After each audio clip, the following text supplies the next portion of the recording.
ஆராதனைக்கு ஆர்வமாகவும் கடவுளுடைய மாட்சிக்காகவும் நாம் எழுந்து புதுவாழ்வு பாடல்களிலே 228வது பாடலை பாடுவோம்.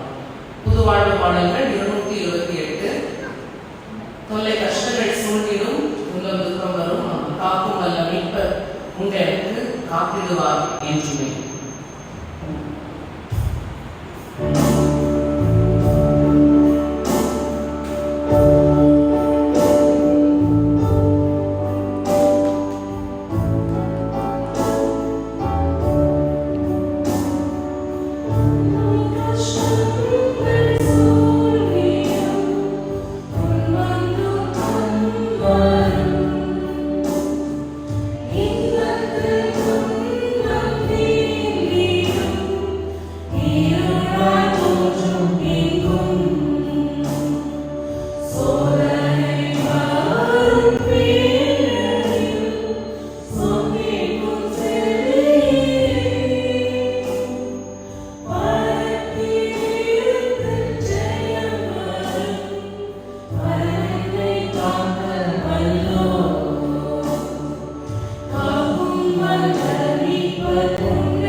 கடவுள் ஒளியாயிருக்கிறார், அவர் எவ்வளவேனும் இருளில்லை.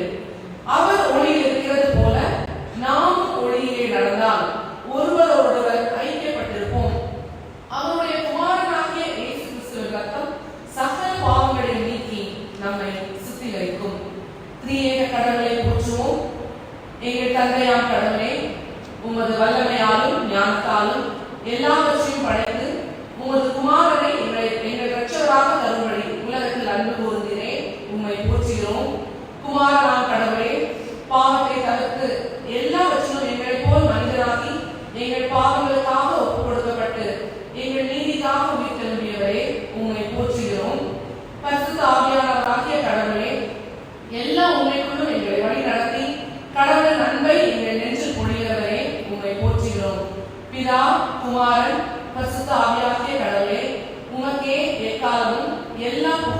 மகிமையும் உண்டாவதாக. ஆமென். நாம் ஜெப நிலையிலே இருப்போம். நம்முடைய பாவங்களை அறிக்கை செய்வோம். எவ்வளவு இரக்கமாக இந்த 2026ஆம் ஆண்டை நம்முடைய வாழ்க்கையை கொடுத்திருக்கின்றார். நம்முடைய வாழ்க்கையை நாம் சிந்தித்து பார்த்தோம் என்றால், நாம் அறிந்தும் அறியாமலும் செய்த பாவங்கள் அநேகமாக இருக்கின்றது. ஆனாலும் ஆண்டவர் நம்மை அழைத்து நின்று மன்னித்து ஒரு தாயை போல, ஒரு தகப்பனை போல நம்மோடு இருந்து நம்மை பரிகரித்தாரே, அதை நினைவு கூறுவோம்.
மனுஷனை நீ நினைக்கிறதற்கும் மனுஷகுமாரனை நீ விசாரிக்கிறதற்கும் அவன் எம்மாத்திரன்.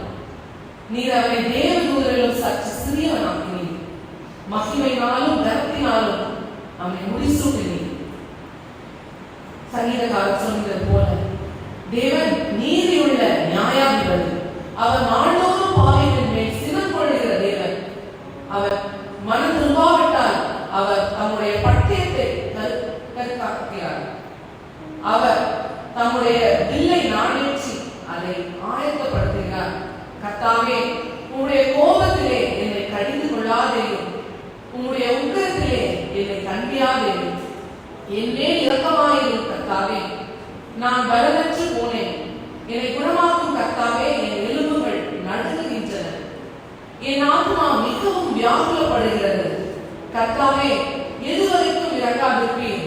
திரும்பும் கர்த்தாவே, என் ஆத்மாவை விடுவியும். உம்முடைய கிருபை நிமித்தம் என்னை ரட்சியும். கர்த்தர் என் விண்ணப்பத்தை கேட்டார். கர்த்தர் என் ஜெபத்தை ஏற்றுக்கொள்வார். சர்வ வல்லவருடைய கடவுளுக்கு நாம் நமது பாவங்களை தாழ்மையோடு அறிக்கையிடுவோம். எங்கள் தந்தையாம் கடவுளே, நினைவினாலும் வார்த்தையினாலும் செய்கையினாலும் உனக்கு விரோதமாய் பாவம் செய்திருக்கிறோம். முழு மனதோடு நாங்கள் உங்களை நேசிக்கவில்லை. எங்களிடத்தில் நாங்கள் அன்பு கூறுவது போல அயலாரிடத்தில் நாங்கள் அன்பு கூறவில்லை. எங்கள் மேல் இரக்கமாய் இருக்க உங்களை வேண்டிக் கொள்கிறோம். எங்கள் பாவ அழுகை நீக்கி எங்களை சுத்திகரியும். எங்கள் குற்றங்களை விட்டுவிட எங்களுக்கு உதவி புரியும். எங்கள் ஆண்டவர் இயேசு கிறிஸ்துவின் மூலமாய் வேண்டிக் கொள்கிறோம் பிதாவே. ஆமென். சர்வ வல்லமையும் மிகுந்த இரக்கமும் உள்ள ஆண்டவர் மன்னிப்பையும் பாவ நிறுத்தையும் நமக்கு கட்டளையிட்டு அருளி வாழ்க்கையை சீர்படுத்துவதற்கான காலத்தையும் தமது பரிசுத்தாவின் கிருபையையும் தேற்றுதலையும் தந்தருள்வாராக. ஆமென். ஆண்டவரை துதியுங்கள். சபையார் அமர்வோம். இந்த நாளுக்குரிய திருமறை பகுதியை நாம் வாசிக்க கேட்போம். வழியாக தெரிந்து கொள்ளப்பட்ட வேதபாட பகுதி அப்போஸ்தலனாகிய பவுல் தீமோத்தேயுவுக்கு எழுதின முதலாம் நிருபம் அதிகாரம் 1 வசனங்கள் 5 முதல் 20 வரை. 1 தீமோத்தேயு 1ஆம் அதிகாரம் வசனங்கள் 5 முதல். கற்பனையின் பொருள் என்னவெனில், சுத்தமான இதயத்திலும் நல் மனசாட்சியிலும் மாயமற்ற விசுவாசத்திலும் பிறக்கும் அன்பே. இவைகளை சிலர் நோக்காமல் வீண் பேச்சுக்கு இடம் கொடுத்து விலகி போனார்கள். தாங்கள் சொல்லுகிற இன்னதென்றும் தாங்கள் சாதிக்கிற இன்னதென்றும் அறியாதிருந்தும் நியாயப்பிரமாண போதகராய் இருக்க விரும்புகிறார்கள். ஒருவன் நியாயப்பிரமாணத்தை நியாயப்படி அனுசரித்தால் நியாயப்பிரமாணம் நல்லதென்று அறிந்திருக்கிறோம். எங்களுக்கு தெரிந்திருக்கிறபடி நியாயப்பிரமாணம் நீதிமானுக்கு விதிக்கப்படாமல் அக்கிரமக்காரருக்கும் அடங்காதவர்களுக்கும் பக்தி இல்லாதவர்களுக்கும் பாவிகளுக்கும் அசுத்தருக்கும் சீர்கெட்டவர்களுக்கும் தாய் தகப்பன்மாரை அடிக்கிறவர்களுக்கும் கொலைபாதகருக்கும் வேசி கள்ளருக்கும் ஆண் புரட்சிக்காரருக்கும் மனுஷரை திருடுவர்களுக்கும் பொய்யருக்கும் பொய்யான இடுகிறவர்களுக்கும் நித்தியானந்த தேவனுடைய மகிமையான சுவிசேஷத்தின்படி எனக்கு ஒப்புவிக்கப்பட்டிருக்கிற ஆரோக்கியமான உபதேசத்திற்கு எதிரையடையாய் இருக்கிற மற்றெந்த செய்கைக்கும் விரோதமாய் விதிக்கப்பட்டிருக்கிறது. என்னை பலப்படுத்துகிற நம்முடைய கர்த்தராகிய இயேசு கிறிஸ்து என்னை உண்மை உள்ளவர் என்று எண்ணி இந்த ஊழியத்திற்கு ஏற்படுத்தினபடியா அவரை ஸ்தோத்திரிக்கிறேன். முன்னே நான் தூஷிக்கிறவனும் துன்பப்படுத்துகிறவனும் கொடுமை செய்கிறவனுமாய் இருந்தேன். அப்படி இருந்தோம் நான் அறியாமல் அவிசுவாசத்தினாலே அப்படி செய்தபடியினால் இரக்கம் பெற்றேன். நம்முடைய கர்த்தரின் கிருபை கிறிஸ்து இயேசுவின் மேலுள்ள விசுவாசத்தோடும் அன்போடு கூட என்னிடத்தில் பரிபூரணமாய் பெருகிற்று. பாவிகளை ரட்சிக்க கிறிஸ்து இயேசு உலகத்தில் வந்தார் என்கிற வார்த்தை உண்மையும் எல்லா அங்கீகரிப்புக்கும் பாத்திரமானது. அவர்களை பிரதான பாவினார். அப்படி இருந்தும் நித்திய ஜீவனை அடையும்படி இனிமேல் இயேசு கிறிஸ்துவினிடத்தில் விசுவாசம் வைப்பவர்களுக்கு திருஷ்டாந்தம் உண்டாகும் பொருட்டு பிரதான பாவியாக என்னிடத்தில் அவர் எல்லா நீடிய பொறுமையும் காண்பிக்கும்படிக்கு இரக்கம் பெற்றேன். நித்தியமும் அழிவில்லாமையும் அதரிசனம் உள்ள ராஜ்யமாய் தாம் ஒருவரை ஞானமுள்ள தேவனுமாய் இருக்கிறவருக்கு கனமும் மகிமையும் சதா காலங்களிலும் உண்டாயிருப்பதாக. ஆமென். குமாரனாகிய தீமோத்தேயுவே, உன்னை குறித்து முன்னுண்டான தீர்க்கதரிசனங்களின் படியே நீ அவைகளை முன்னிட்டு நல்ல போராட்டம் பண்ணும்படி இந்த கட்டளையை உனக்கு ஒப்புவிக்கிறேன். நீ விசுவாசமும் நல் மனசாட்சியும் உடையவனாயிரு. இந்த நல் மனசாட்சி சிலர் தள்ளிவிட்டு விசுவாசமாகிய கப்பலை சேதப்படுத்தினார்கள். இமேனேயும் அலெக்சாந்தரும் அப்படிப்பட்டவர்கள். அவர்கள் தூஷியாதபடி சிக்ஷிக்கப்பட அவர்களை சாத்தானுக்கு ஒப்பு கொடுத்தேன் என்பதை வாசிக்கும்படியாக கொடுக்கப்பட்ட வேத பாட பகுதி வாசித்தாயிற்று. கிறிஸ்துவே உமக்கே மகிமை உண்டாவதாக.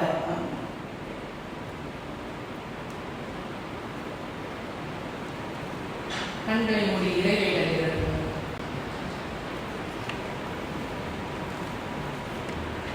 நீங்கள் கண்களையும் மீட்பமாகிய கர்த்தாவை அடியாருடைய வாயின் வார்த்தைகளும் இங்கே இருக்கின்ற எல்லாருடைய இருதய தியானம் நம்முடைய சமூகத்தில் தெரியக்கூடியதாக இருப்பதாக. ஆமென்.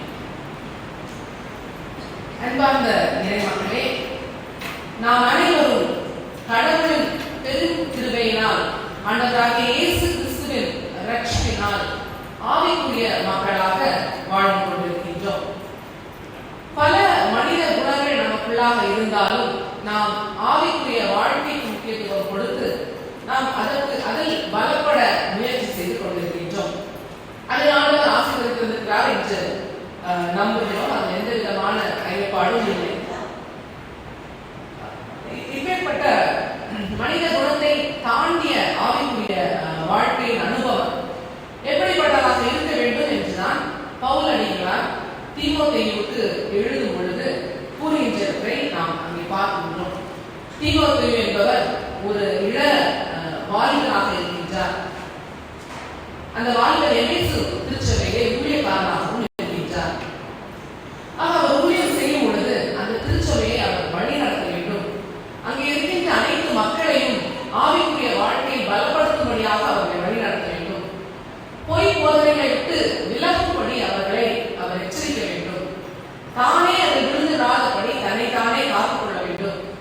மேலும் பல ஆவிக்குரிய தலைவர்களை அவர் உருவாக்கும் ஒரு நிலையில் அங்கே இருக்கின்றதை நாம் பார்க்கின்றோம்.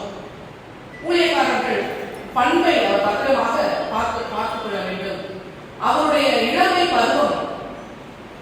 அந்த திருச்சபைக்கு ஒரு சொத்தாக இருக்க வேண்டுமே தவிர ஒரு பாரமாக இல்லாதபடி அவர் தன்னை தானே காத்துக்கொள்ள வேண்டும். அவர் சபையில் தன்னலவாதிகள் ஆதிக்கத்தை அவர் அங்கே செலுத்துகின்றவர்களிலிருந்து சபையை அவர் காப்பாற்ற வேண்டும். அதே சமயத்தில் ஆவிக்குரிய பண்புகள், கடவுளுக்கு முன்பாக தேவையான நீதி, தேவபக்தி, விசுவாசம், அன்பு, சாந்தம், பொறுமை ஆகிய பல பண்புகளை அவர் அங்கே நிலைநிறுத்த வேண்டிய ஒரு கட்டாயத்தில் இருக்கின்றார். இந்த சூழ்நிலையில் தான் பவுலடிகளார் தீமோத்தேயுவுக்கு எழுதிய இந்த வார்த்தையை நாம் இந்த வசனங்களை நாம் வாசிக்கின்றோம். இந்த வெளிச்சத்திலே இன்றைய தியானத்திற்கான மைய வசனமாக தெரிந்து கொள்ளப்பட்டது 1 தீமோத்தேயு 1ஆம் அதிகாரம் 5ஆம் வசனம். கற்பனையின் பொருள் என்னவென்றால், சுத்தமான இருதயத்திலும் நல் மனசாட்சியிலும் மாயமற்ற விசுவாசத்திலும் பிறக்கும் அன்பு. சுத்தமான இருதயம் 3 காரியங்கள் இருக்கின்றது. சுத்தமான இருதயம், நல் மனசாட்சி, மாயமற்ற விசுவாசம். திருச்சபையின் வரலாற்றை நாம் பார்க்கும் பொழுது பல நேரங்களில் அது பிரிந்ததை நாம் பார்க்கின்றோம்.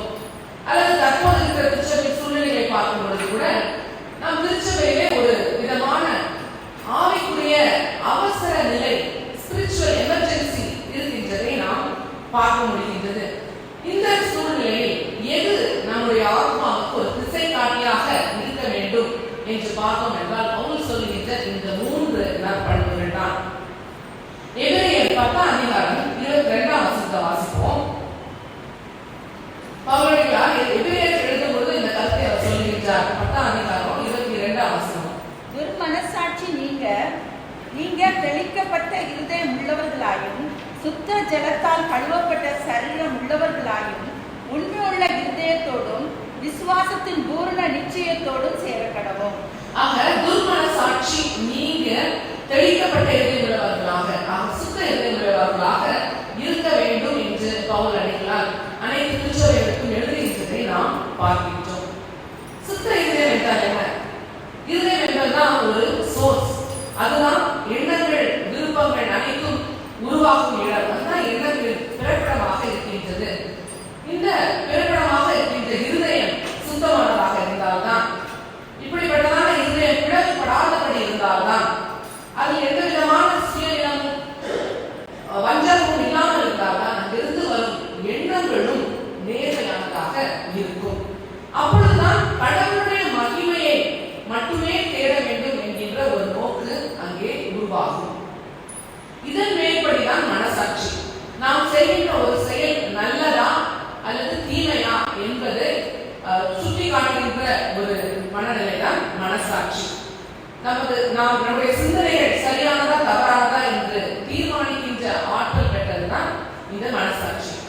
நல் மனசாட்சி அப்படின்னு சொல்லும் பொழுது அது கடவுளுடைய சத்தியத்திற்கு ஏற்ப, கடவுளுடைய வார்த்தைக்கு கீழ்ப்படியும் பொழுது நம்முடைய மனதில் எழுகின்ற ஒரு அமைதி நிலை, நம்முடைய பாவங்களை மறைக்காமல் அவரிடத்தில் அறிக்கை செய்யும் பொழுது நம்முடைய இருதயத்தில் உண்டாகும் ஒரு அமைதியான ஒரு நிலை தான் அந்த நல் மனசாட்சி.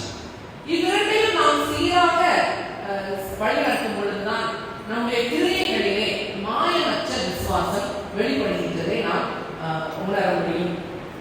இவைகளை தான் நாம் அடிப்படையாக கொண்டு இதில் தோன்றும் அன்பை தான் நாம் பிரதிபலிக்க வேண்டும் என்று பவுலடிகளார் அங்கே சொல்லியிருந்ததை நாம் 1 தீமோத்தேயு 1ஆம் அதிகாரத்திலே நாம் வாசித்து புரிந்து கொள்ளலாம்.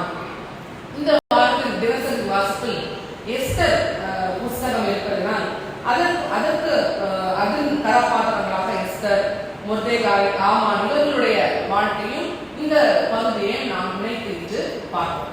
முதலாவதாக சுத்தமான இருதயம். இதுதான் பவுல் தீமோத்தேயுவுக்கு அறிவுறுத்தும் முதலாவது உன்னதமான ஒரு இலக்கு. சுத்தமான இருதயம் என்பது ஒரு இலக்கு.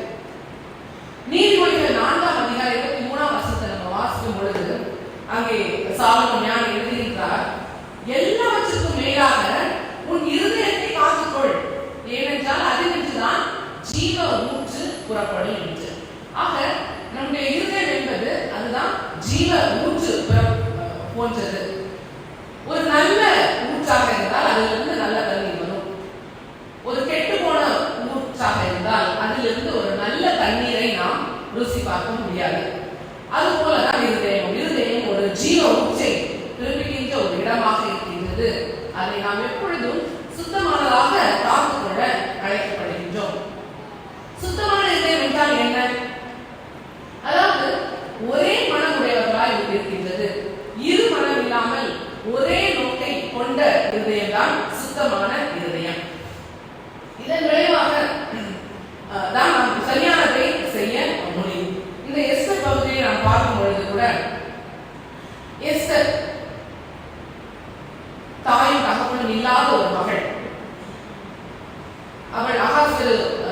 காலத்திலே அந்த இடத்துல இருக்கும் பொழுது சூசான் அரண்மனை அவருடைய உறவினராக மொர்தெகாய் தான் அவரை எப்பாராவது அவரை நல்ல ஒரு நிலைமைக்கு ஆளாக்க வேண்டும் என்று அங்கே நடந்த அந்த அரண்மனையில் நடந்த நிகழ்ச்சிக்கு ஏற்ப செய்திகளை தெரிந்து கொண்டதினால் எஸ்தரை கொண்டு அங்கே நிறுத்துகின்றார். நிறுத்திவிட்டு அதன் பின்னராகவும் 6 மாதமாக அவருக்கு அந்த ட்ரெயினிங் நடந்தது. எல்லாமே நடந்தது, சுத்திகரிப்பு நடந்தது. பின்னராக கூட மொர்தெகாய் மிகவும் கவனமாக அவரை பார்த்துக் கொள்கின்றார். பார்த்து கொண்டு அவர் அங்கே தேர்ச்சி பெற்றதை அவர் பார்க்கின்றோம். அவரை ராஜாத்தியாக அங்கே நியமிக்கின்றதை நாம் பார்க்கின்றோம். இங்கே எஸ்தர் 3ஆம் அதிகாரம் 2ஆம் வசனத்தை பார்க்கும் பொழுது,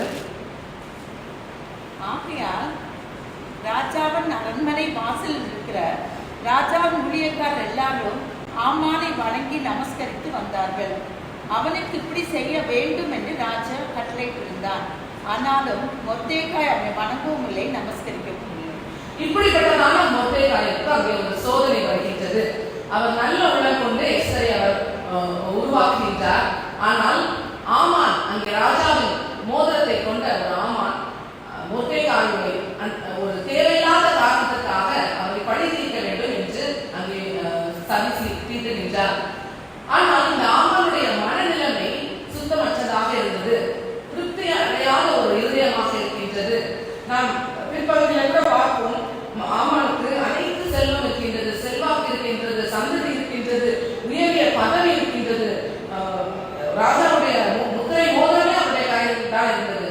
அவ்வளவு பெரிய இடத்தில் இருந்தாலும் கூட அந்த மொர்தெகாய் தன் முன்னாதாக எழுதி தன்னை நமஸ்கரிக்கவில்லை என்று அவன் மிகவும் கோபம் கொள்கின்ற மகனாக இருக்கின்றான். இப்படிப்பட்டதான ஒரு சூழ்நிலை தான் எஸ்தருக்கான கடவுளுடைய அழைப்பு ஏற்படுகின்றது. அவர் இங்கே 4ஆம் அதிகாரம் 8ஆம் வசனத்தை பார்க்கும் பொழுது, அங்க யூதர்களை அழிக்கும்படி சூசானில் பிறந்த கட்டளையின் நகலையும் அவனிடத்தில் கொடுத்து அதை எஸ்தருக்கு காண்பித்து தெரியப்படுத்தவும், அவள் அகத்தியமாய் ராஜாவிடத்திற்கு போய் அவனிடத்தில் தன் ஜனத்திற்காக விண்ணப்பம் பண்ணவும் மன்றாட வேண்டும் என்று அவளுக்கு சொல்ல சொன்னான். இப்படிப்பட்டதான ஒரு சூழ்நிலையில் தான் மொர்தெகாய் மறுபடியும் வந்து எஸ்தரிடம் ஒரு உதவி கேட்கின்றதை நாம் பார்க்கின்றோம். ஆனால் எஸ்தர் உதவி செய்ய வேண்டும் என்கின்ற ஒரே நோக்கில் தான் இருக்கின்றார். தொடர்ந்து 11ஆம் வசனத்துல நம்ம பார்க்க முடிகின்றது, இந்த 30 நாளவும் ராஜாவிடத்தில் வரவழைப்பு வரவில்லை என்று அவள் கண்டு 30 நாள் அவர் தீவிரமாக ராஜாவிடத்தில் சென்று இப்படிப்பட்டதான ஒரு தீமை யூத ஜனங்களுக்கே இருக்கின்றது என்று அவர் தெரியப்படுத்த விரும்புகிறாள். ஆனால் அங்கே ஒரு கட்டளை இருக்கின்றது, ராஜாவை பார்க்க வேண்டும் என்றால் அவருக்கு முன்னதாக நேரில் செல்லக்கூடாது. அவராக ராஜாவாக யார் கடைபிடி விடுகின்றாரோ அவர்கள் தான் அவர் முன்னாடி செல்ல முடியும் என்கின்ற ஒரு சட்டம் இருக்கின்றது. அவ்வாறாக அவர்கள் எதிராக செல்லும் பொழுது ராஜா தன்னுடைய பொன் செங்கோலை அவர்கள் மேல் நீட்டுகின்றார் என்றால் அவர்கள் மன்னிக்கப்படலாம், அல்ல என்றால் அவர்கள் மரண தண்டனைக்கு உள்ளாகப்படுவார்கள். அது ராஜா குமாரத்திற்கும் அதேதான், ஒரே சட்டம் தான். இப்படிப்பட்டதான ஒரு இக்கட்டான சூழ்நிலை இருக்கும் பொழுது எஸ்தர் மொர்தெகாய்க்கு சொல்லுகின்றார். அதற்கு மொர்தெகாய் பதில் சொல்லுகின்றார். 13ஆம் வசனத்துல 13-14 வசனத்திலே மொர்தெகாய் எஸ்தருக்கு திரும்ப சொல்ல சொன்னது, நீ ராஜாவின் அரண்மனையில் இருக்கிறதுனால் மற்ற யூதர் தப்பக்கூடாதிருக்க நீ தப்புவாய் என்று உன் மனதிலே நினைத்து கொள்ளாதே. நீ இந்த காலத்திலே மௌனமாய் இருந்தால் யூதருக்கு சகாயமும் ரட்சிப்பும் வேறொரு இடத்திலிருந்து எழும்பும். அப்பொழுது நீயும் உன் தகப்பன் குடும்பத்தாரும் அழிவீர்கள். நீ இப்படிப்பட்ட காலத்துக்கு உதவியாய் இருக்கும்படி உனக்கு ராஜமென்மை கிடைத்திருக்கலாமே, யாருக்கு தெரியும் என்று சொல்ல சொன்னான். மொர்தெகாய் ஒரு விசுவாசம் நிறைந்த ஒரு மகன். அங்கே சொல்லுகின்றார், இந்த காலத்திலே நீ மௌனமாக இருந்தால் யூதருக்குரிய ரட்சிப்பு எவ்வாறாக வந்துவிடும் அவர்களுக்கு. ஆனால் உன்னுடைய நிலைமை என்ன ஆகும் என்று நீ சிந்தித்துக் கொள் என்று எச்சரித்து விடுக்கும் பொழுது எஸ்தர் அங்கே மறுபடியும் அவர்களிடம் சொல்லுகின்றார், நீ 3 நாளைக்கு அல்லும் பகலும் குசியாமலும் குடியாமலும் அனைத்து யூதரும் சேர்ந்து உபவாசித்து ஜெபம் செய்யுங்கள். நானும் அதே போல அரண்மனைக்குள்ளே செய்கின்றேன். செய்து முடித்த 3ஆம் நாளிலே அந்த சட்டத்தை நான் மீறி அந்த அரசருக்கு முன்பதாக போய் நிற்கின்றேன். அப்பொழுது நான் செத்தாலும் சாகிறேன் என்று சொல்ல சொன்னாராக. அந்த விசுவாச பாதை, அவர்கள் எடுத்த விசுவாச பாதை சுயநலத்தை தாண்டிய ஒரு பாதையாக இருக்கின்றது. எஸ்தர் ராஜாவை பொறுத்த வரைக்கும் அந்த சூசான் நகரமே கலங்கியது என்று நாம் பார்க்கின்றோம். அதில் இருக்கின்ற யூதர்கள் அனைவரையும் அழிக்க அங்கே ஒரு கட்டளை பிறப்பிக்கப்பட்டது. ஆனாலும் எஸ்தருக்கு மட்டும் அந்த எஸ்தரால் அரண்மனைகளாக இருந்ததனால் அவள் தப்பித்துக் கொள்ளலாம் என்று அவள் இருந்திருக்கலாம். இருந்தாலும் சுயநலத்தை தாண்டி தன்னுடைய ஜனங்கள் அனைவரையும் பாதுகாக்க வேண்டும் என்கின்ற ஒரு பொது நலத்தை அவர்களை ரட்சிக்க வேண்டும் என்கின்ற சிந்தையை மட்டுமே கொண்டிருந்ததை நாம் பார்க்கின்றோம். நீதிமொழிகள் 17:3 பார்க்கும்போது வெள்ளிக்கு குகை பொண்ணுக்கு குடம் சோதிக்கும், இருதயத்தை சோதிக்கிறவரோ கர்த்தர். இப்படிப்பட்டதான இந்த காலத்திலே மௌனமா இராமல் செயல்பட்ட ஒரு எஸ்தர் அவருடைய சுத்த இருதயத்தை அங்கே காண்பிக்கின்றது. இரு மனம் இல்லாத ஒரே மனம், ஒரே நோக்குடைய தன்னுடைய மக்களை காப்பாற்ற வேண்டும் என்கிற நோக்குடைய ஒரு மகளாக அங்கே திகழ்கின்றதை நாம் பார்க்கின்றோம். இதற்கு நேர்மாறாக ஆமான், இந்த 5ஆம் அதிகாரம் 10-11 வாசிக்கும் பொழுது ஆமான் மொர்தெகாயின் மேல் உக்கிரம் நிறைந்தவனாய் அவன் வருகின்றான். வீட்டுக்கு தன்னுடைய செய்தியையும் தன்னுடைய மனைவியும் பார்த்து அவர் சொல்லுகின்றார் 11 தன் ஐஸ்வர்யத்தின் மகிமையும் தன் பிள்ளைகளின் திரட்சியையும் ராஜா தன்னை பெரியவனாக்கி தன்னை பிரபுக்கள் மேல் ராஜாவின் ஊழியக்காரர் மேலும் உயர்த்தினவற்றையும் ஆமான் அவர்களுக்கு விவரித்து சொன்னான். ஆனாலும் 13 நான் காணும் அளவும் அதை எல்லாம் எனக்கு ஒன்றுமில்லை என்று சொல்கின்றான். மொர்தெகாய் தன்னை நமஸ்கரிக்கவில்லை என்று ஒரு சூழ்நிலை ஏற்படும் பொழுது அவனுடைய சிந்தனை ஒரு திருப்தியடையாத ஒரு இருதயத்தை அங்கே காட்டுகின்றது. ஆவிக்குரிய வாழ்க்கையில் இருக்கும் பொழுது இப்படிப்பட்டதான சிந்தனை நமக்குள்ளாக இருக்கவே கூடாது. ஆம், எனக்கு அருமையானவர்களே, சுத்தமான இருதயம் என்பது வாழ்க்கையின் ஜீவ ஊற்று. இந்த இருதயத்திலே கசப்பு, பொறாமை, தவறான எண்ணங்கள் போன்ற பல தேவையில்லாத காரியங்கள் அசுத்தப்படுத்தாவிடாதபடி நாம் கவனமாக இருக்க வேண்டும். இது நம்முடைய கையில் தான் இருக்கின்றது. தாவீது ஜெபிக்கும் பொழுது சங்கீதம் 51:10 கர்த்தாவே சுத்த இருதயத்தை என்னிலே சிருஷ்டியும், நிலைவரமான ஆவியை என் உள்ளத்திலே புதுப்பியும் என்று அங்கே ஜெபிக்கின்றதை நாம் பார்க்கின்றோம். தன்னுடைய புகழுக்காக அல்ல, தேவன் என்னை எதற்காக வைத்திருக்கின்றார் என்பதை உணர்ந்தவர்களாக, ஒரே மனமுடையவர்களாக, ஒரே நோக்கம் கொண்டவர்களாக நாம் தினமும் இருப்பதற்கு நாம் அழைக்கப்படுகின்றோம். இரண்டாவதாக நல்மனசாட்சி. நல்மனசாட்சி என்பது கடவுளுக்கும் மனிதனுக்கும் முன்பாக குற்றமற்றவனாக வாழும் ஒரு நிலை. நம்முடைய செயல்கள் கடவுளுடைய சத்தியத்திற்கு ஏற்ற வண்ணமாக இருக்கின்ற ஒரு நிலை. சங்கீதம் 32:5 நாம் பார்க்கிறோம், என் பாவத்தை மறைக்கவில்லை, நான் உங்களிடத்தில் அறிக்கை செய்கின்றேன். அதை தொடர்ந்து நிச்சயமாக தான் சொல்கின்றார், என் பாவத்தின் தோஷத்தை மன்னித்தீர் என்று. அவருடைய மகன் சாலமோன் எழுதும் பொழுது 28:13 தன் பாவங்களை மறைக்கிறவன் வாழ்வடைய மாட்டான், அவர்களை அறிக்கை செய்து விட்டு விடுகிறவன் தான் இரக்கம் பெறுகிறவனாக இருக்கின்றான் என்று நாம் படிக்கின்றோம். எஸ்தர் ராஜாவுடைய வாழ்க்கையில் கூட அவருடைய தன்னுடைய மனசாட்சியை தட்டி எழுப்பிய ஒரு மகளாக அந்த இடத்திலே இருக்கின்றதை நாம் பார்க்கின்றோம். அங்கே ராஜாவையும் ஆமானையும் கூட சேர்த்து அவள் அந்த விருந்துக்கு அழைப்பு விடுக்கின்றாள். விருந்துக்கு அழைப்பு விடுக்கும் பொழுது அங்கே கடவுளும் தன்னுடைய வேலை செய்கின்றார். விருந்துக்கு வந்ததுக்கு பின்னதாக நான் என்ன காரியத்துக்காக உங்களை அழைக்கின்றேன் என்று சொல்லுகின்றார். ராஜாவுடைய கண்களில் அவளுக்கு தயவு கிடைத்தது. அதனால் ராஜா என்ன சொல்கின்றார், உனக்கு ராஜ்யத்தில் பாதி பங்கு கேட்டாலும் நான் உனக்கு தர தயாராக இருக்கின்றேன் என்று சொல்கின்றார். ஆனாலும் அந்த விருந்துக்கு வந்ததற்கு பின்பதாக தான் அதை சொல்லுவேன் என்று இருக்கின்றார். அன்று ராத்திரியிலே ராஜா அதை என்னவென்று பார்த்து கொண்டிருக்கின்றார். அப்பொழுது மொர்தெகாய் உடைய ஹிஸ்டரியை பார்த்தோம்னா அவர் 2:21 ராஜாவுடைய அரண்மனை வாசலில் இருந்த 2 பேர், பிக்தானும் தேரேசும், அவர்கள்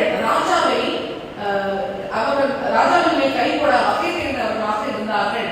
அதை மொர்தெகாயும் முன்னதாகவே எஸ்தர் மூலமாக ராஜாவுக்கு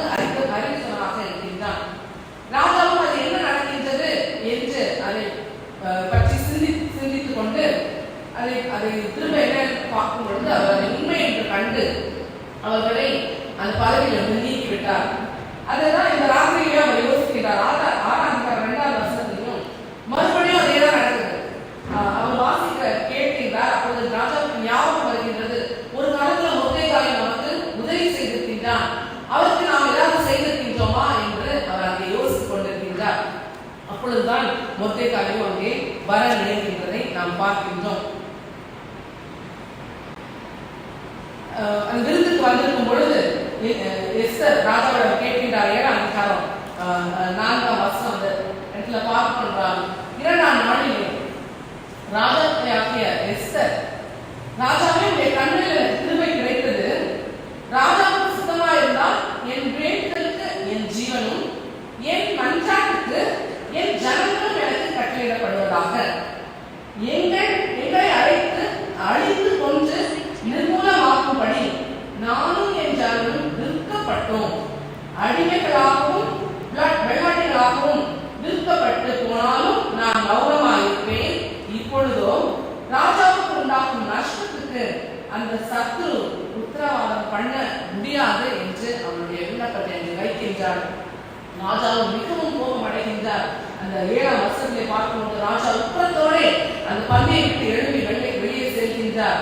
மறுபடியும் வந்து பார்க்கும் பொழுது ஆமானை மொர்தெகாய்க்கு ஆயத்தம் பண்ணப்பட்ட அந்த தூக்கு மரத்திலே தொங்கவிட்டதற்கு பின்னதாக தான் ராஜாவின் உக்கிரம் கனிந்தது என்று அந்த 10ஆம் வசனத்துல நாம பார்க்கின்றோம். ஆக தாமானுடைய வஞ்சகம் நிறைந்த ஒரு மனசாட்சி மொர்தெகாயை அழித்துவிட வேண்டும் என்று நினைப்பது மட்டுமல்லாமல், மொர்தெகாய் யூதனானபடியாலே யூத இனத்தையே அழிக்க வேண்டும் என்று நினைக்கின்றார். நமக்கு கொடுக்கப்பட்டிருக்கிற கட்டளை கொலை செய்யாதிருப்பாயாக. இந்த ஆமானுடைய இருதயம் எப்படி இருக்கின்றது? கொலையும் இல்ல, படுகொலையும் இல்ல, அதற்கும் மேலாக இனப்படுகொலை, ஜீவசேவை பண்ணணும் என்று அவர் நினைக்கின்ற ஒரு மனிதனாக இருக்கிறார். எத்தனையாக வஞ்சிக்கப்பட்ட ஒரு இருதயத்தை அந்த பெருமை அவருக்குள்ளாக ஏற்படுத்தியிருக்கின்றது என்று நாம் பார்க்கின்றோம். ஒருவேளை நல்மன சாட்சி அவருடைய இதயத்தில் இருந்தது என்றால் அவர் அந்த கொலை செய்வதில் இருந்து வேறு விதமாக அவரை செய்திருக்கலாம், இரக்கத்தை அவர் செய்திருக்கலாம். ஆனால் அவர் அப்படி செய்யவில்லை. நல்மன சாட்சியை இழந்தவனாக அங்கே காணப்பட்டான். கடவுள் சொல்லுகிறார், பலியை அல்ல இரக்கத்தையே விரும்புகிறேன் என்று. இதுதான் தாவீதும் 1 சாமுவேல் 24 அதிகாரம் 5ஆம் வசனத்துல அங்க சொல்லப்படுகிறது. தாவீதின் மனசாட்சி அவனை தடுத்தது என்று.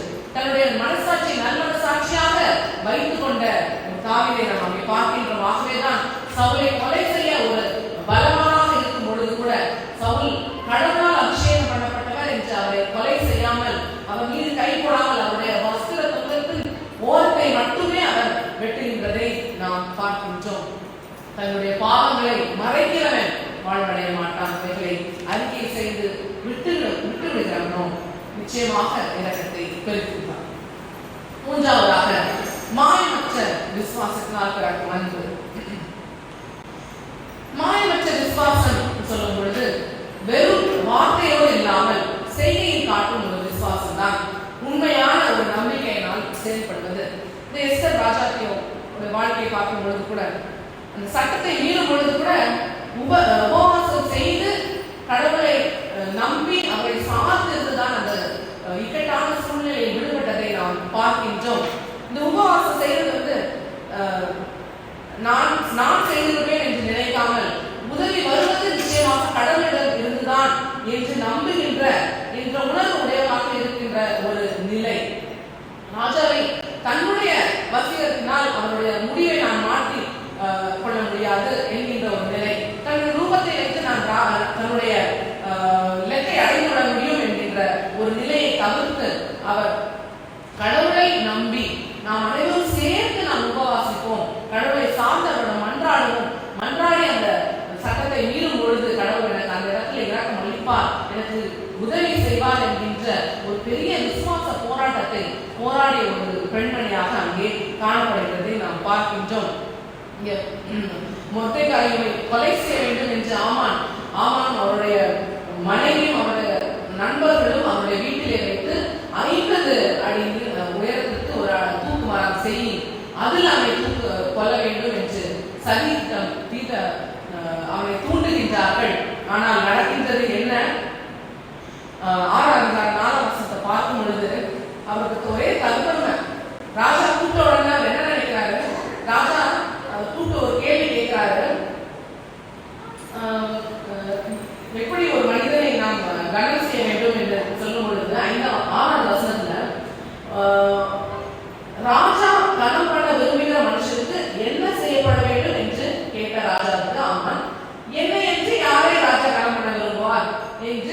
மனிதனை நினைத்து கொண்டான். என்னை என்று வேற யார் கடன் பண்ண போகிறான்னு சொல்லிட்டு அவருக்கு ராஜ மரியாதை வேணும்ட்டு 8ஆம் வசனம் 9ஆம் வசனம் ஒரு பெரிய லிஸ்டே சொல்றாரு. ராஜ உடுத்திருக்கிற ராஜ வஸ்திரம், ராஜா ஏறுகிற குதிரை, அவர் சிரத்திலே தரிக்கப்படும் ராஜமுடி, இது எல்லாத்தையும் கொண்டு வந்து அவரை ராஜா கடன் பண்ண விரும்புகிற மனுஷனை அலங்கரித்த பின் அவரை குதிரை மேல் ஏற்றி நகர வீதியை உலாவும் பணி செய்து ராஜா கடன் பண்ண விரும்புகிற மனுஷனுக்கு இப்படியே செய்ய வேண்டும் என்று அவர் கூறுகின்றார். அதையும் ராஜா ஏற்றுக்கொண்டு சொல்லிட்டார். அது ஆமான் அல்ல, அது மொர்தெகாய் என்று. ஆனால் அதை செய்ய வைத்தது ஆமானுடைய கைகளினாலேயே அவர் செய்து வைத்தார். அவர் நல்மனசாட்சியும் சுத்த இதயம் கொண்டு அதனால் உருவான ஒரு மாயமற்ற விசுவாசத்தை காண்பிக்கும் அந்த மொர்தெகாய்க்கும் எஸ்தருக்கும் கிடைத்த நன்மதிப்பை இங்கே நாம் பார்க்கின்றோம். ஆனால் மாறாக என்கின்ற வார்த்தை ஆங்கிலத்தில் கொடுக்கப்பட்டிருக்கிறது. ஆமான் வந்து அந்த சீட்டு போட்டு தன்னுடைய அதிர்ஷ்டத்தையே நம்பி இருக்கின்ற ஒரு மனிதராக அங்கே காணப்பட்டான் என்று இருக்கின்றது. அப்படிப்பட்டவருடைய முடிவு அதே தூக்கு மரத்தில் ஆமான் கொலை செய்யப்பட்டான் என்று அங்கே கொடுக்கப்பட்டிருக்கிறதை நாம் பார்க்கின்றோம். அவன் கொலை செய்யப்பட்ட பின்னராக தான் ராஜாவின் உக்கிரமே அங்கே கழிந்தது என்று நாம் பார்க்கின்றோம். ஆனால் அதே நேரத்தில் தன்னுடைய நல்மனசாட்சி, தன்னுடைய மாயமற்ற விசுவாசத்தை காத்துக்கொண்ட எஸ்தருக்கும் மொர்தெகாய்க்கும் கிடைத்த நன்மைகள் வெற்றி 8-1-2 வசனத்துல பார்க்கலாம். அந்த ஆமான் வீட்டை ராஜாத்தியாக எஸ்தருக்கே கொடுத்து விட்டார் ராஜா. அந்த ராஜா எஸ்தர் என்ன பண்ணிட்டார்? மொர்தெகாய்க்கு ஆமானின் அரண்மனைக்கு அதிகாரியாக வைத்தாள். ஆமானிடம் இருந்த ராஜாவுடைய முத்திரை மோதிரத்தையும் எடுத்து மொர்தெகாயிடம் கொடுத்து விட்டார் அந்த அரசன். 1 சாமுவேல் 24:37 வசனத்தை வாசிக்கும் பொழுது அங்கே தாவீது சொல்கின்றார், தன்னுடைய விசுவாசம் வெறுமனையாக வார்த்தைகளாக இல்லாமல் செயல்களில் இருந்தது. சிங்கத்தின் கைக்கும் கரடியின் கைக்கும் தப்பித்த கடவுள் நிச்சயமாக இந்த பெலிஸ்தரின் கைக்கும் என்னை தப்பிப்பார் என்று அந்த விக்கெட்டான சூழ்நிலையை அவர் சொன்னார். கர்த்தர் என் மெய்ப்பராய் இருக்கிறார், ஆகையால் நான் எதை குறித்து கவலைப்பட வேண்டியதில்லை, கர்த்தர் அதை பார்த்துக் கொள்வார் என்று நாம் பார்க்கின்றோம். இதைதான் எஸ்தருக்கும் மொர்தெகாய்க்கும் கடவுளுடைய நன்மை இருந்த அனைத்து மனிதர்களுக்கும் இருந்தது. ஆனால் எஸ்தரும் மொர்தெகாயும் விடுபட்டார்கள், ஆமான் அழிக்கப்பட்டான் என்று அதனுடன் நிறுத்தி விடவில்லை. இந்த 8-5 வசனத்தை பார்க்கும் பொழுது, ஏனென்றால் ராஜா அனுப்பின லெட்டர் ஆல்ரெடி அங்கே இருக்குது. அந்த கட்டளை திரும்ப எடுத்துக்கொள்ளப்பட வேண்டும் என்று அங்கே அவர் கேட்டுக்கொள்கின்றார். ஆக யூதர் அனைத்தையும், சூசான் பகுதியில் இருந்த யூதர் எல்லாரையும், இந்த ராஜாவுடைய அனைத்து ராஜ்யங்களில் இருக்கிற யூதர்கள் அனைவரையும் காப்பாற்றும் முயற்சியும் அங்கே நிறைவாக பெற்றுக் கொள்கின்றார். அதன் மூலமாக அந்த மக்கள் 16ஆம் வசனத்திலே யூதருக்கு இவ்விதமாய் வெளிச்சமும் மகிழ்ச்சியும் கழிப்பும் கனமும் உண்டாயிற்று என்று பார்க்கின்றோம். ஆக ஒரு மனிதனுடைய விசுவாசம் இந்த காலத்திலே மௌனமாய் இராமல் அவள் செய்த அந்த விசுவாச பயணம், அந்த விசுவாச போராட்டத்தின் நன்மை அவரை சார்ந்த அனைத்து மக்களும் பெற்றுக் கொண்டார்கள். ஒருவேளை இந்த ராஜாவுக்கு நான் அரண்மனையில் தான் இருக்கிறேன், செட்டில் ஆகிட்டேன் அப்படிங்கிற ஒரு எண்ணமே இல்லாமல் மாயமற்றதாக அவனுடைய விசுவாசத்தை அவன் காண்பிக்கின்றவர்களாக இருக்கின்றான். ஒன்றிணைந்து இந்த 3 காரியங்களை நாம் பார்க்கும் பொழுது நமக்கு அன்பே இலக்காக இருக்கின்றது. இந்த 3 காரியங்களும் கிறிஸ்தவர்களுக்கான ஒரு விழிப்புணர்வு அழைப்பாக இருக்கின்றது. நம்முடைய விசுவாச கப்பல் பயணத்தில் சிதைபடாமல் இருப்பதற்கு நாம் நம்மை நாமே அலசி ஆராய்வதற்கான ஒரு அளவுகோலாக இருக்கின்றது என்று பவுல் இங்கே சொல்வதிலிருந்து நாம் புரிந்து கொள்ள முடிகின்றது. நம்முடைய வாழ்க்கை பயணம் ஒரு உல்லாச பயணமே அல்ல, அது ஆவிக்குரியதான ஒரு பயணமாக இருக்கின்றது. ஆனா இந்த 1 தீமோத்தேயு 1:19 வசனத்துல அந்த சொல்கின்றார், இந்த விசுவாசத்தை, இந்த நல்மன சாட்சியத்தை தள்ளிவிட்டு விசுவாசமாகிய கப்பலை சேதப்படுத்தினார்கள் என்று அந்த 2 பேரை அவர் சொல்கின்றதை நாம் பார்க்க முடிகின்றது. ஆக வீணான விவாதங்களினாலும் ஆவிக்குரிய வளர்ச்சியை தவிர்க்கின்ற பலவிதமான பேச்சுக்களினாலும் கற்பனைகளினாலும் நாம் மூழ்கி கிடக்காத வழியாக நம்முடைய மனசாட்சியை நாம் திசைகாட்டியாக வைத்து நாம் ஆவிக்குரிய பயணத்தை நாம் மேற்கொள்வது மிகவும் முக்கியமான ஒரு காரியமாக இருக்கின்றது. இந்த இந்த விசுவாசம் என்பது ஒரே நாள்ல ஒரே கிரியையா நமக்கு கிடைக்கிறாது, ஒரே நாள்ல நம்ம இது பண்ண முடியாது. ஒவ்வொரு நாளும் நாம் வளர்த்து கொண்டே இருக்க வேண்டும். ஒவ்வொரு நாளும் நம்முடைய விசுவாசத்தை நாம் சேர்த்து கொண்டே இருக்க வேண்டும். நல்மனசாட்சியை நாம் முன்னிறுத்திக் கொண்டே இருக்க வேண்டும். அது போல இந்த விசுவாசம் ஒரே நாள்ல முடிந்துவிடவும் செய்யாது. ஆக சிறுக சிறுக அதை சேர்த்து நாம் அதை பலப்படுத்த அழைக்கப்படுகின்றோம். கடவுள் இயேசுவானவர் சொல்லும் பொழுது கூட கடுகு போல விசுவாசம் இருந்தா போதும், ஒரு சின்னதா இருந்தா போதும், ஆனா தொடர்ச்சியாக அது இருந்து கொண்டே இருக்க வேண்டும். அது இல்லை என்றால் மெதுவாக அது நமக்கு தெரியாமலேயே அழிந்து போகும் ஒரு சூழ்நிலை ஏற்படும். இந்த அரண்மனை சுகம் நமக்கு தேவையில்லை, ஆனால் எஸ்தரின் அர்ப்பணிப்பு தான் நமக்கு தேவை. இன்னும் தெளிவாக பார்த்தால் எஸ்தரோட எதிரி யாருன்னா இந்த ஆமான் அப்படின்னு சொல்றதோட அவளுக்கு கிடைத்த அந்த ராஜ வாழ்க்கை தான். இதுதான் கிறிஸ்துவ நம்ம பார்க்கிறோம். இயேசுவானவர் அரண்மனையில் பிறக்கவில்லை, ராஜா தான்.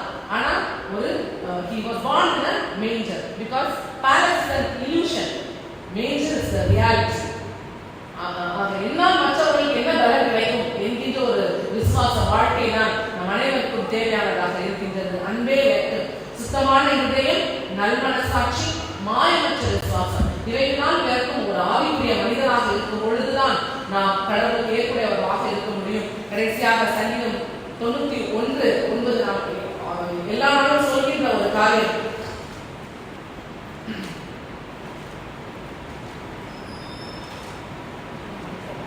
எனக்கு அடைக்கலமாய் இந்த உன்னதமான கர்த்தரை தாபரமாக கொண்டாய். கர்த்தரிடத்தில் தாபரமாய் இருப்பது, எப்பொழுதும் அவரோட வாசம் செய்வது மட்டும்தான் நம்மை இந்த விசுவாச பயணத்திலே ஆவிக்குரிய வாழ்க்கையிலே நித்தியமாக நம் நித்திய வாழ்க்கை அடையும் வரைக்கும் வெற்றிகரமாக கொண்டு செல்ல தூண்டுகின்றதாக இருக்கின்றது. 14 வசனத்தில் இருப்பது போல அவனிடத்தில் வாஞ்சையா இருக்கிறபடியால் அவனை விடுவிப்பேன். நாம் கடவுளிடம் கொள்கின்ற பற்றினால் மட்டுமே நாம் இந்த சூழ்நிலையிலிருந்து நாம் விடப்பட முடியும். கண்களை மூடி ஜெபம் செய்வோம்.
கேட்ட சத்தியத்தை உறுதிப்படுத்தும் வண்ணமாக நாம் எழுந்து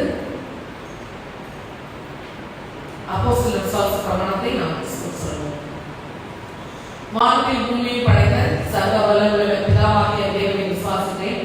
அவருடைய ஒரே குமாரனாகிய நம்ம நாதர் இயேசு கிறிஸ்துவை விசுவாசித்தேன். அவர் பரிசுத்த ஆவியினாலே கன்னிமரியாளிடத்தில் உட்பிரவேசித்து பிறந்தார். பொது காலத்தில் பாடுபட்டு சிலுவையில் இறந்து மரித்து அடக்கம் பண்ணப்பட்டு பாதாளத்தில் இறங்கினார். 3ஆம் நாள் வைத்தோரத்தில் எழுந்திருந்தார். சர்வ வல்லமையுள்ள பிதாவாகிய தேவனுடைய வலது அவரிடத்திலிருந்து உயிரோடவே மரித்தவை நியாயத்துக்கு திரும்ப வருவார். பரிசுத்தாவி விசுவாசிக்கிறேன். பொதுவாக இருக்கிற பரிசு சபையும் பரிசு ஆண்ட ஐக்கியமும் பாவ மன்னிப்பும் சகல முழுவதும் நித்திய ஜீவனும் உண்டு என்று விசுவாசிக்கிறேன். ஆமென். கர்த்தர் உங்களோடு இருப்பாராக. கர்த்தாவே எங்களுக்கு இறங்கும். கர்த்தாவே எங்களுக்கு இறங்கும். பரமநிலையில் இருக்கிற எங்கள் பிதாவே, உம்முடைய நாமம் பரிசுத்தப்படுவதாக, உம்முடைய ராஜ்யம் வருவதாக, உம்முடைய சித்தம் பரமண்டலத்தில் செய்யப்படுவது போல பூமியிலே செய்யப்படுவதாக. அன்றுள்ள அப்பத்தை எங்களுக்கு தாரும். எங்களுக்கு விரோதமாக குற்றம் செய்தவர்களுக்கு நாங்கள் மன்னிக்கிறது போல எங்கள் குற்றங்களை எங்களுக்கு மன்னியும். எங்களை சோதனைக்கு பிரவேசிக்க பண்ணாமல் தீமை நின்று எங்களை ரட்சித்துக் கொள்ளும்.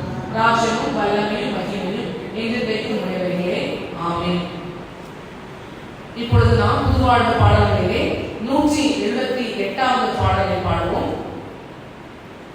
அநாதி தேவன் உன் அடைக்கலமே, அவர் நித்திய புயங்கள் உன் ஆதாரமே. புதுவாழ்வு பாடல்கள் 178. அப்பொழுது நம்மையும் நம்முடைய காணிக்கையையும் நாம் ஒப்படைப்போம்.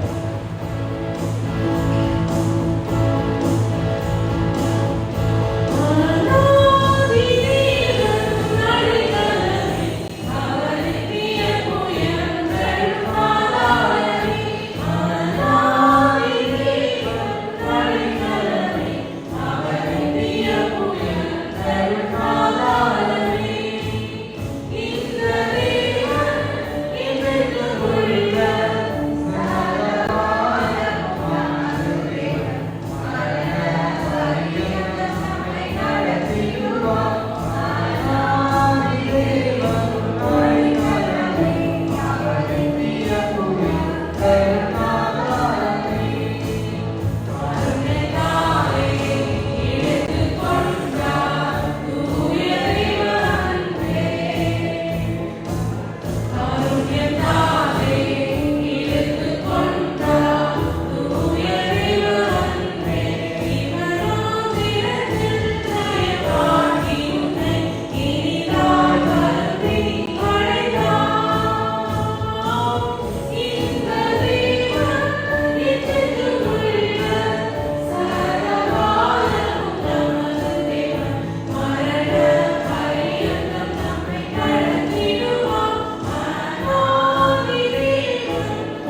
தலையை தாழ்த்தி ஜெபம் செய்வோம். எங்கள் நல்ல பிதாவே, நேற்று முன்னிலிருந்து மாறாத சர்வ வல்லமையுள்ள தேவனே, மாலை வேலைக்காக கர்த்தாவே நாங்கள் நன்றி செலுத்துகிறோம்.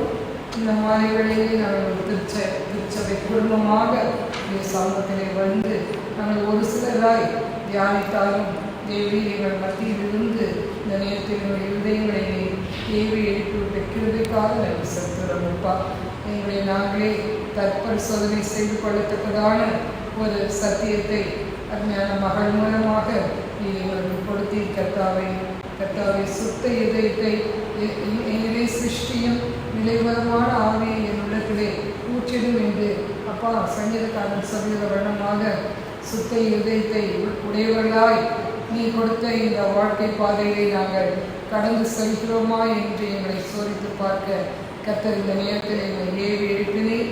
அதற்காக நாங்கள் எங்களை துதிக்கிறோம், ஸ்தோத்திரிக்கிறோம். கர்த்தாவே நல் மனசாட்சியை நீங்கள் ஒவ்வொரு உள்ளத்திலும் நீ கொடுக்க வேண்டுமாய் ஜெபிக்கிறோம். எத்தனையோ காரியங்களை அப்பா நாங்கள் சிந்தித்து செயல்பட வேண்டியிருக்கிறோம். வாயின் வார்த்தைகள் அப்பா நாங்கள் எங்கள் மனசாட்சி கர்த்தருக்கு உகந்த ஒரு எண்ணத்தோடு இருக்குமானால் எங்கள் வாயின் வார்த்தைகளும் அப்படியே செயல்படும் என்பதை நாங்கள் இந்த நேரத்தில் விசுவாசித்து நமக்கு நாங்கள் நன்றி செலுத்துகிறோம். அப்பா அப்படியாக நீர் எங்களுக்கு திட விசுவாசத்தை கொடுத்திருக்கிறீர்.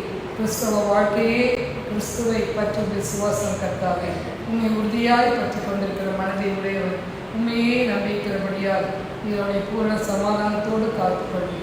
எங்கள் விசுவாசம் உண்மையில் நிலைத்திருக்கும் பொழுது கர்த்தாவே, இந்த உலகத்தில் எங்களை எதிர்த்து வரும் எந்த காரியமானாலும் எங்கள் விசுவாசம் அதை எதிர்கொள்ளும், அதை ஜெயிக்கும் என்ற ஒரு தைரியத்தை எங்களுடைய இந்த தியானத்தின் மூலம் எங்களுக்கு கொடுத்திருக்கிறீர். அப்பா, எஸ்தர் ராஜாத்தியை போல நாங்கள் அப்பா எங்கள் வாழ்க்கையை வாழ வேண்டும். அந்த யூத குலத்துக்காக அவள் தன்னுடைய உயிரை போனாலும் அதையும் அவள் தியாகமாய் கொடுக்க தைரியமாய் ராஜாவின் போய் நின்று அந்த யூத குலத்திற்காக மன்றாடி யூத குலத்தை காப்பாற்றினாள். இன்று நாங்கள் எங்கள் குடும்பத்திற்காக மட்டுமல்லப்பா, எங்கள் சமூகத்திற்காக, எங்கள் உற்றார் உறவினர்களுக்காக, எங்கள் திருச்சபைக்காக நாங்கள் நிற்க வேண்டிய ஒரு ஸ்தானத்தில் இருக்கிறோம். கர்த்தாவே, இந்த நாட்கள் கொடிதானபடியால் கர்த்தாவே எங்களை நீர் எடுத்து உபயோகியும்.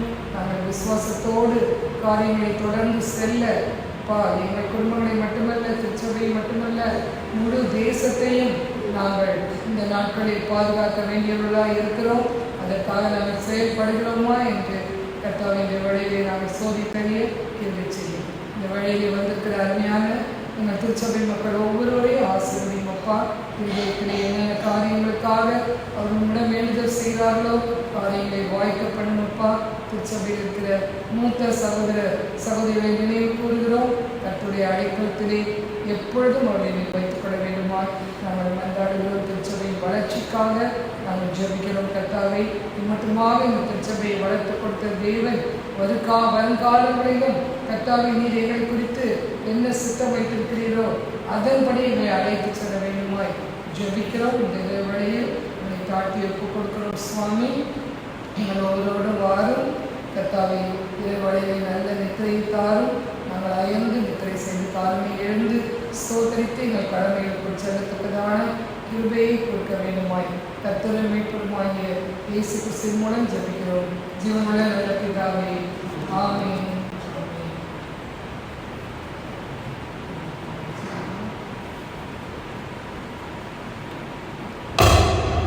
நமது ஆண்டவராகிய இயேசு கிறிஸ்துவின் கிருபையும் தேவனுடைய அன்பும் பரிசுத்த ஆவியின் ஐக்கியமும் உங்கள் அனைவரோடும் இருந்து சுத்த இருதயத்தோடும் நல் மனசாட்சியும் மாயமற்ற விசுவாசத்தினால் பிறக்கும் அன்பின்படியும் வழிநடத்துவாராக.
கொடுப்பாராக.